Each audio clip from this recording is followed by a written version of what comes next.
First of all, I think superdelegates are a good idea. Not just because I have one, although many of you, and I remember many of you came and helped me become a delegate last time down in Plymouth, when it was the first time I had ever been a delegate to a national convention, and it was exciting. And I basically wanted to be one because I was cheap and it was in Boston and I wouldn't have to fly out to wherever it was. In the previous election in 2000, I had been a Bill Bradley supporter, and we were a hardy lot. And in the 10th Congressional District, by the way, we won 43% of the vote, which yielded us some delegates.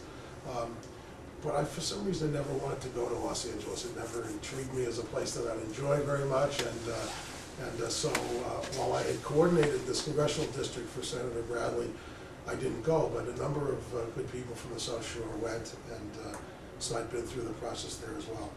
To some degree, the superdelegates, in an election like the one we're sitting in right now, where we are in a very, very tight election, I think there's a chance that the superdelegates play an important role for the party.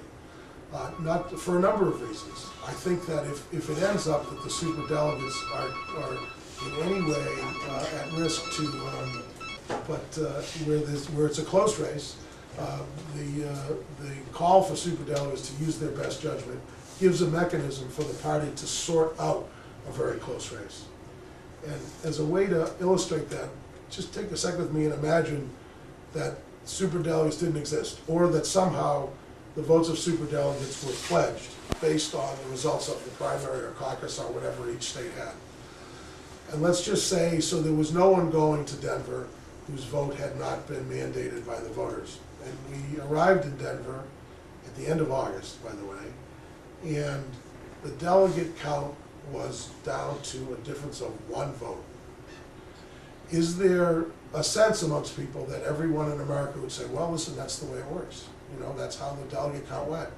Or would we have a debate about, are primaries better than caucuses? And are they fairer? And what about open primaries? Or closed primaries, or open caucuses and closed caucuses? Or what about how Texas does it, where they're primary and a caucus on the same day?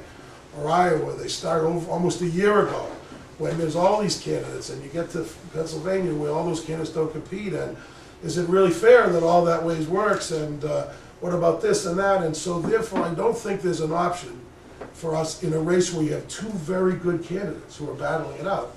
I don't think there's a system that ends up in a very close race where there isn't a yield of some questioning. Unless we're going to get to a point where we'll have a popular vote for nomination, which may be something we should consider. I mean, maybe we're at that point where the technology and the ability to do it allows for some kind of national primary, and people get to vote and we add up the votes, and that's how we get elected. By the way, we all know that's not how we choose the president in November. And so the challenge to the superdelegates the superdelegates are bad because they don't reflect a one person, one vote mentality. I understand that. But let's all be honest with each other. There's nothing about selecting a president that reflects a one person, one vote mentality in this country. Neither the Electoral College or the fact that as the chairman of the Massachusetts Democratic Party, I get the same vote as the chairman of the California Democratic Party, and I get the same vote as the chairman of the Rhode Island Democratic Party. Or the fact that the apportionment of delegates in congressional districts yields some really remarkably different results under a set of rules that were set long before anybody knew who whatever was going to be. So I think that absent of some kind of a popular vote national primary, we're going to have a hodgepodge of systems that yield a result. I think that, so having said that though, I have to tell you that I think it would be a mistake if the superdelegates overrode the will of the people. That is the simplest and the most dodging answer I can give you. It sounds good, right?